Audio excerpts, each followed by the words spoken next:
Bine ați venit, dragilor din Zodia Leu, oriunde v-ați afla în această lume.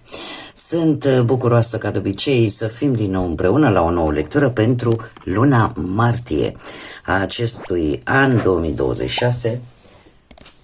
Așa că toți cei care aveți soarele, și nu doar soarele, ci și poate luna, Venus sau chiar ascendentul în Zodia Leu, această lectură este de asemenea și pentru voi. Ca de fiecare dată, vreau să nu uitați, de aceea vă și readuc aminte, este o lectură generală, așa că vă rog să luați decât ceea ce va rezona cu voi. Desigur, trebuie să mulțumesc din suflet tuturor celor care sunteți în permanență aici, alături de mine și prin intermediul fiecărui comentariu, fiecărui gest de apreciere și fiecărui gând bun care vine din partea voastră, asta îmi dă acel impuls să continui și să merg înainte, așa că mii de mulțumiri tuturor. De asemenea, pentru cei care sunteți pentru prima dată aici pe canal, vă urez un călduros bun venit și dacă la finalul acestei lecturi simțiți că acest canal va aduce claritate, ghidare sau liniște interioară, atunci vă invit cu mare drag să vă abonați și desigur puteți susține acest canal printr-un simplu like. Atât abonarea cât și like-ul sunt gratuite, singurul lucru necesar este decât dorința fiecăruia dintre voi. Acum, dragilor, suntem la lectura pentru luna martie. O lună care aduce două energii opuse. În prima jumătate a lunii avem o lună plină în Fecioară, pe 3 martie, care continuă să scoată adevăruri, informații ascunsă să le scoată la lumină și care cum să spun eu, ne obligă oarecum pe toți, atât la nivel global cât și individual, să facem schimbări, să facem anumite reglementări, anumite reglaje, atât la nivel global, în instituții, în sisteme, cât și la nivel individual, personal, pe anumite domenii.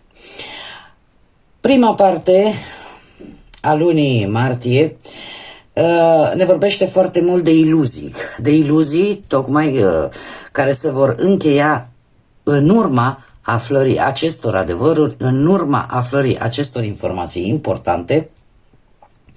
Iar cea de-a doua e ca și cum tot ceea ce am crezut până acum se dizolvă, iar cea de-a doua parte a lunii martie, începând mai exact cu data de 20 martie, când soarele intră în Berbec și avem parte și de echinoxiul de primăvară și desigur de un nou an astrologic.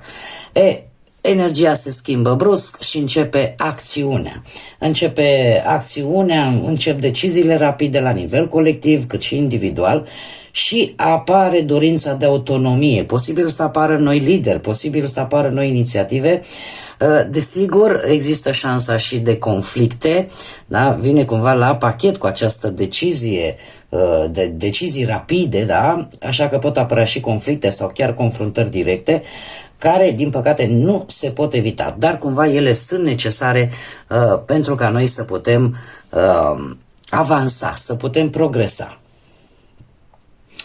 Acum, în ceea ce vă privește pe voi, dragii mei și dragile mele din Leu, din punct de vedere astrologic, martie vă provoacă să ieșiți din zona de confort.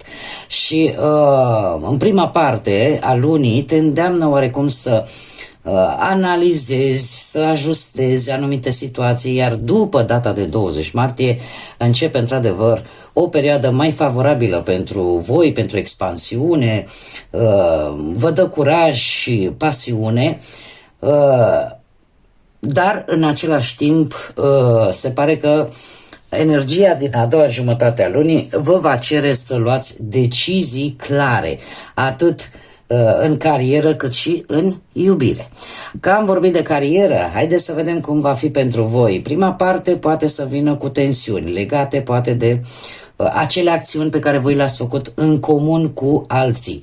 După 20 martie este posibilă o ofertă nouă sau pur și simplu o șansă importantă care pe voi vă va ajuta foarte mult să vă afirmați și să ieșiți în evidență, lucru care vă și place de-al minteri. Cu bănuții se recomandă un pic de atenție la cheltuieli, mai ales la cheltuielile comune, la banii ținuți la comun. Pentru că, totuși, este bine să țineți cont de această atenționare, iar șansa unei redresări financiare apare după data de 20 martie. Pe partea dragostei, cei în cuplu, prima parte a lui martie vine cu un dram de gelozie sau un dram de neîncredere, dar la polul opus, după 20 martie, pasiunea voastră crește și astfel relația chiar poate trece printr-o probă de maturitate pe care, în funcție de cum o veți gestiona, ori se va întări și mai mult relația, ori chiar se va și finaliza categoric. Dacă vorbim de cei singuri, aveți posibilitatea să fiți atrași foarte intens și aș spune, această atracție nu este deloc întâmplătoare, chiar are o conotație ușor karmică, mai ales în prima jumătate a lunii martie, iar după 20 aș spune că există șansa de întâlnire spontană care face ca o relație să înceapă brusc, aproape inexplicabil. De asemenea, avem 3 energii pentru luna martie. Avem energia împărătesei, energia spânzuratului și energia arcanului major, lumea. Îmi cer scuze. Aceste 3 energii, energia principală este într-adevăr energia împărătesei, care îmi poate vorbi de abundență, dar înainte de abundență îmi vorbește pur și simplu de o curățenie, o regospodărire a ceea ce vă interesează pe voi. Acum asta se poate aplica pe orice domeniu, în funcție de interesul fiecăruia. Spânzuratul vine și el cu partea lui de energie în care spune, știi, oprește-te. Chiar dacă aparent este un autoblocaj, oprește-te și privește foarte atent lucrurile, încearcă să le privești dintr-o altă perspectivă, dintr-un alt unghi, în așa fel încât să poți vedea exact ce ai de făcut în continuare. Iar lumea vine ca și o încheiere a unor aspecte importante din viața voastră. Unele dintre ele se vor închide prin simplu fapt că au ajuns la finalul său normal și firesc, altele se vor închide, capitole, etape din viața voastră se vor închide pur și simplu prin decizia voastră, dar după ce veți analiza în profunzime aspectele. Și acum haideți să vedem și ce ne spun cărțile. Și am pus câte o carte pentru cei care nu știu, câte o carte pentru fiecare săptămână întreagă din luna martie. Și avem în prima săptămână o intervenție din partea unei energii între voi și poate un anumit prieten sau intervenția unei alte energii legată de ceva ce vă doriți voi. Adică sunteți voi și o altă persoană care își doresc practic același lucru și veți simți această intervenție, ori o veți simți, ori chiar o să o vedeți. Acum, în funcție de cum o să o gestionați, așa cum bine am văzut, prima jumătate a lunii este într-adevăr o lună foarte analitică, în care e bine totuși deciziile importante să le amânați până după 20 sau să analizați foarte bine factorii care declanșează această situație. Avem a doua săptămână cu căluțul de mare, care îmi vorbește de probleme familiale, de posibil să aibă legătură între ele această intervenție. Cert este că vă veți confrunta cu anumite situații la nivel familiar care vor trebui rezolvate. Avem de asemenea și un pod și ce este interesant este un pod întreg, chiar și o scară care ne vorbește de rezolvarea unei probleme care ar putea să survină chiar în mijlocul lunii, dar pe care o veți reuși cumva să o rezolvați într-un mod fericit. Ne poate vorbi chiar și de o legătură solidă. De asemenea, interacțiunea, comunicarea, înțelegerea cu un personaj masculin de culoarea pielii brunetă Este și părul, probabil că este negru. Aici am o descriere destul de sumară. Mi-apare niște sprâncene destul de groase, buze cărnoase, posibil să aibă chiar și un pic de barbă. Dar interacțiunea cu această energie masculină sau cu o energie masculină care să aibă una din aceste caracteristici, se pare că va fi foarte importantă pentru voi. Haideți să vedem acum ce ne spune tarotul și ce vine pentru dragii mei din Leu în luna martie, atât pe plan profesional, financiar sau sentimental. Să vedem.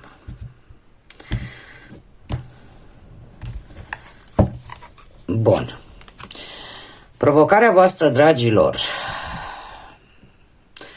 provocarea voastră este paradoxal, poate chiar odihna, mai ales pe plan profesional.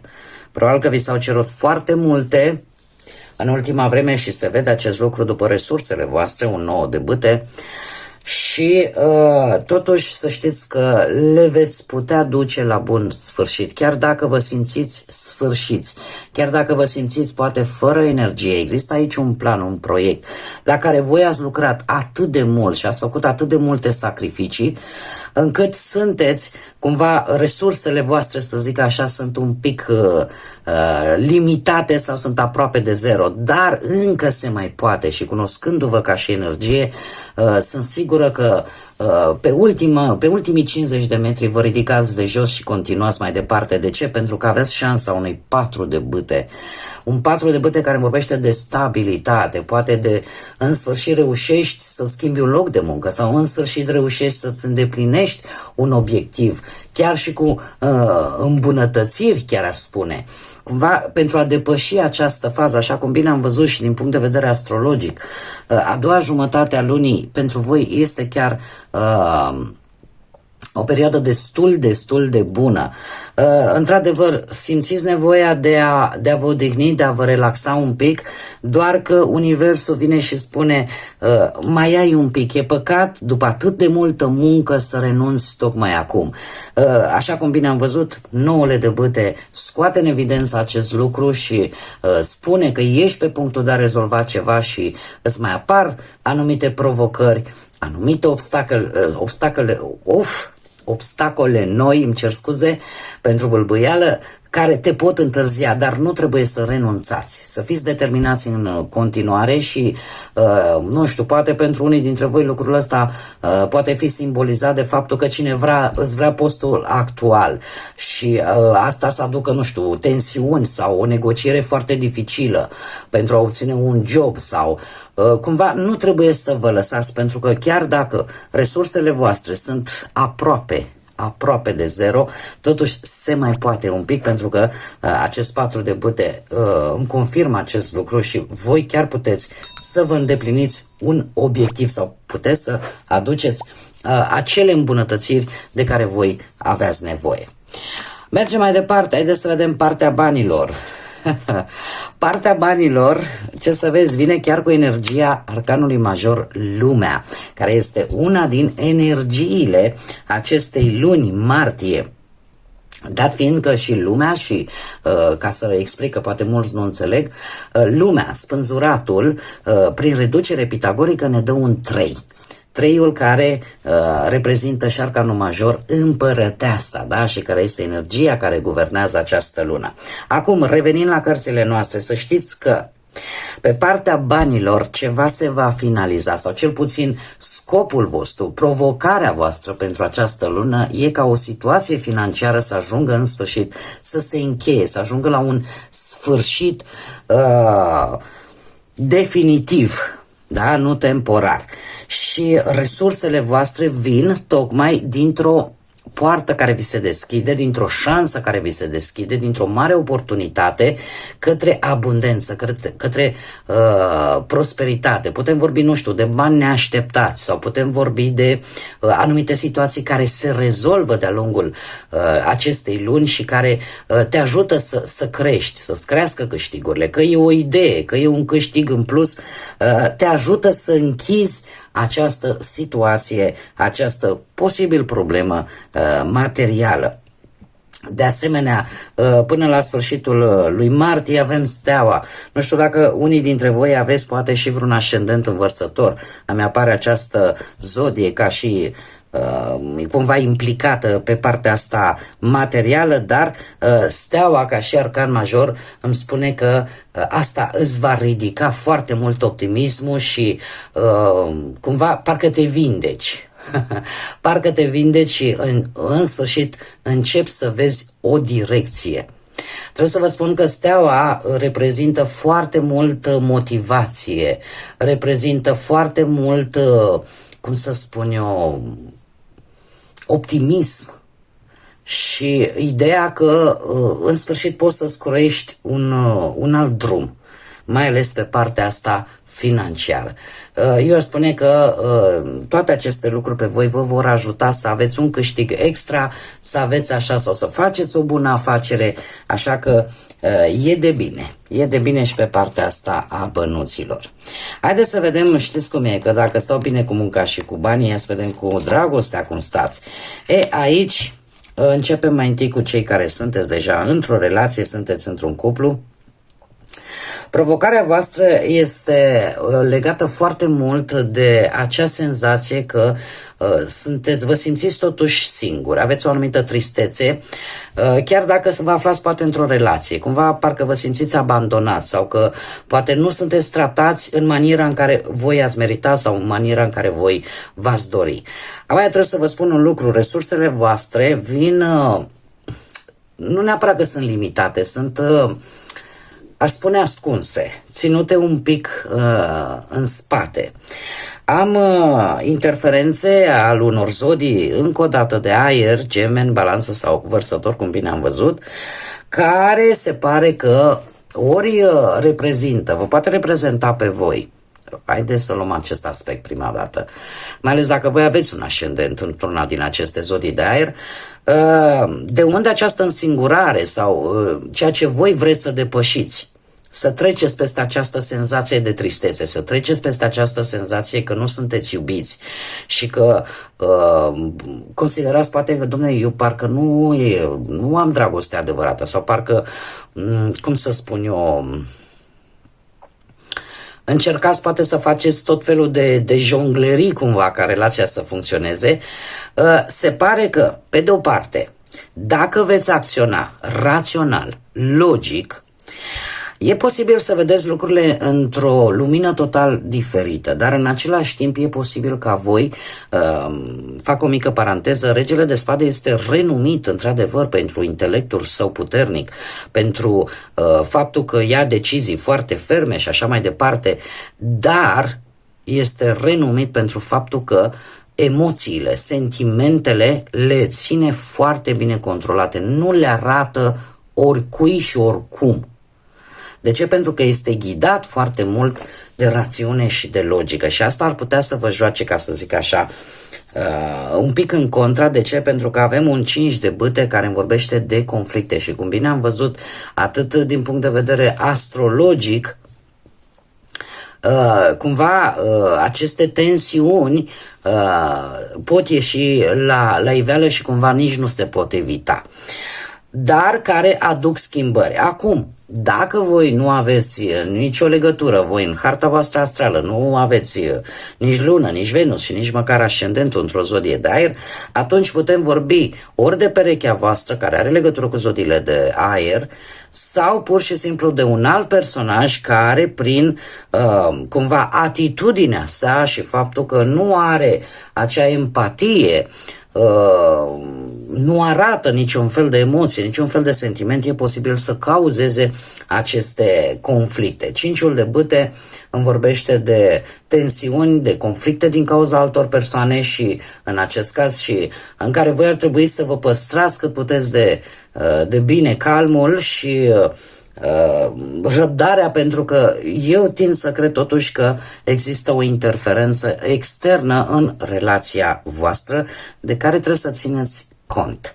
Pentru că acest rege de spade, dacă este o energie din exterior, să știți că nu este o energie care să, cum să spun eu, căreia să-i cereți foarte multă empatie.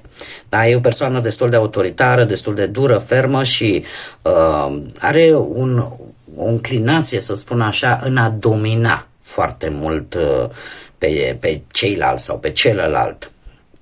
Așa că, inerent cumva apar aceste conflicte, dar în situația dată, mie mi se pare că este de fapt un conflict mai mult creat din exterior decât din interior.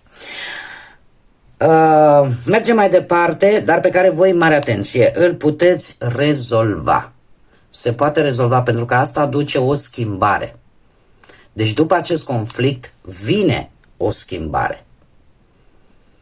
Vine o schimbare și eu aș mai spune, mai ales pentru cei care poate sunteți într-o relație, dar cumva locuiți la comun și cu alți membri din familie. Așa că, da, păstrați-vă un pic calmul pentru că știți cum e. Dacă considerați că nu este neapărat o problemă în propria voastră relație și vine din exterior, atunci ar fi păcat, pentru că deocamdată din ce văd eu aici, nu mi-arată, e adevărat, niciun indiciu, nu am cupe, dar apare această implicare. Apare această implicare. Acum, mergând mai departe la cei care sunteți singuri, provocarea pentru voi este aceea de a vă arăta sentimentele. Regina de spade încă o dată îmi apare, insistent chiar, aș spune, zodiile de aer, Gemeni, Balanță, Vărsător. Deci cu atât mai mult cu cât unii dintre voi poate aveți planete în zodii de aer, Gemeni, Balanță sau Vărsător. Trebuie să vă spun un lucru, dragii mei, cei care sunteți singuri. Este un sfat cu care vine tarotul pentru voi. De ce spun acest lucru? Pentru că tindeți să dați înapoi, tindeți să dați în regres. Voi ați căpătat o anumită maturitate în ceea ce privește viața sentimentală și poate că anumite dezamăgiri, anumite situații în relațiile voastre sau în experiențele voastre sentimentale v-au făcut să fiți un pic mai reci, poate v-au făcut să ridicați așa un zid în care nu veți arăta deloc sau prea puțin, nu știu, tot ce ține de empatie, de sentiment, de emoție. Iar lucrul ăsta vă poate juca împotrivă, cel puțin în această lună. De ce? Pentru că vedem o regresie. Plecăm de la maturitate la pasager și ajungem la faza de, cum să spun, de gândire ușor. E ca și cum v-ați pierde din ce este mai important, din principiile voastre până la urmă. Adică pleci în faza de răceală până când vei ajunge ca un cup de gheață. E cea mai bună comparație care aș putea să o fac acum. Iar provocarea pentru voi este tocmai aceasta, ca voi să vă redeschideți, să încercați să fiți voi, cu energia leului, acea energie caldă, acea energie care vă caracterizează până la urmă și care aduce în jurul său căldură, optimism, bucurie. E ca și cum ai zice, mă transform în ceva ce de fapt nu mă definește. Acum, revenind, asta a fost prima observație care am văzut-o și am ținut să vă spun, resursele voastre ca să faceți acest lucru sunt destul de pasagere. De ce avem într-adevăr un cavaler de bâte care reprezintă zodiile de foc, dar totuși sunt pasagere, adică acum sunteți destul de schimbători, ca să spun așa. Acum vă simțiți plini de energie, de acțiune și poate sunteți interesați, de ce nu, de cineva tânăr, poate la locul de muncă, dar cumva e ca și cum vine și trece. Vine, este bine și odată te răcești, ca să spunem așa. Să mă exprim așa într-un mod mai colokvial. Luna martie pentru voi cu acest paș de spade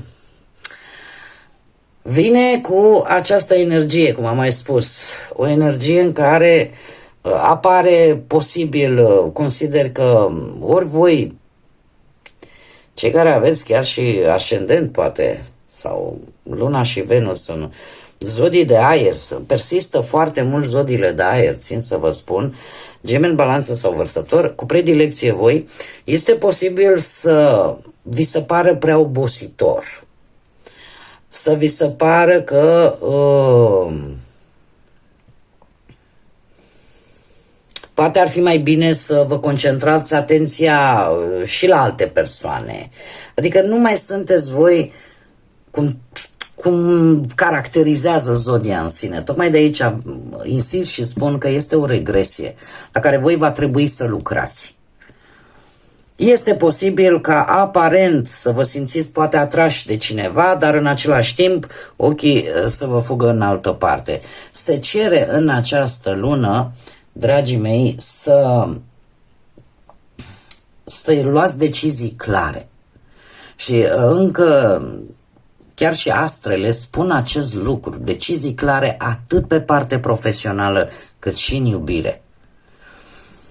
Acum, tarotul mi-a prezentat această situație, aceasta este energia care mi se prezintă în acest moment, dar vă rog din suflet, așa cum o fac de fiecare dată când îmi apar mesaje care nu sunt tocmai plăcute auzului, să vă spun că tarotul nu obligă, tarotul prezintă anumite energii la care voi puteți să lucrați. Ține foarte mult de voi și de fiecare zodie în parte până la urmă, de ce alege să facă.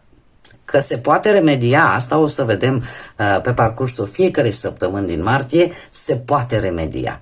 Dar cărțile practic prezintă energiile așa cum sunt, în așa fel încât voi să știți, poate sau să vă dați seama unde ar trebui lucrat. Așa, dacă e să o luăm la modul simplu, aș spune că sunt aici, într-adevăr, două energii, cumva una care este, nu știu dacă sunt energiile de care voi aveți nevoie în acest moment. Pentru că ambele energii, una este foarte aventuroasă, hai mergem o seară și ne simțim bine și cam atât, iar cealaltă a zice că are o gândire destul de tânără, de adolescentină, dar și în același timp este cineva la care ar fi bine să fiți atenți, să nu spuneți foarte multe secrete, pentru că probabil că nu poate să le țină pentru mult timp și să nu vă cauzeze, ca să spun așa, mai târziu. Se cere un pic de răbdare în același timp, să nu vă grăbiți și uite, din punctul ăsta de vedere, într-adevăr, poate să vă ajute această regină de spade, să vedeți lucrurile dintr-o perspectivă mai, cum să spun eu, mai rațională. Haideți să vedem acum și ca de fiecare dată la voi îmi este lectura un pic mai lungă, să vedem ce ne spun florile, care e mesajul pentru dragii mei din Leu, pentru luna martie. Ei, și ce să vezi, avem crinul galben care spune ridică-ți gândurile sau ridică-le la un alt nivel. Concentrează-te pe numeroasele binecuvântări care te înconjoară. Odată ce ai făcut acest lucru, depresia va fugi, se va împrăștia, iar iubirea de amor propriu, iubirea de sine și problemele care te apasă odată cu ele. Deci ideea este că ar fi bine să luați în calcul, ca să spun așa, să fiți atenți la lucrurile mici din jurul vostru, nu știu, dacă sunteți sănătoși și nu aveți probleme de sănătate, să vă simțiți mulțumiți cu acest lucru. Dacă poate aveți un job stabil și indiferent cum vă descurcați, la fel să mulțumiți de aceste, pentru că în zilele care le trăim, toate aceste lucruri, dragilor, și în general în viață, dar cu atât mai mult în vremurile care le trăim, acestea sunt niște binecuvântări. Eu fac o mică paranteză, chiar dacă știu că o să mă lungesc un pic. Mulțumesc lui Dumnezeu, mulțumesc Universului, cui vreți voi, acum fiecare adaptează în funcție de ce credință are.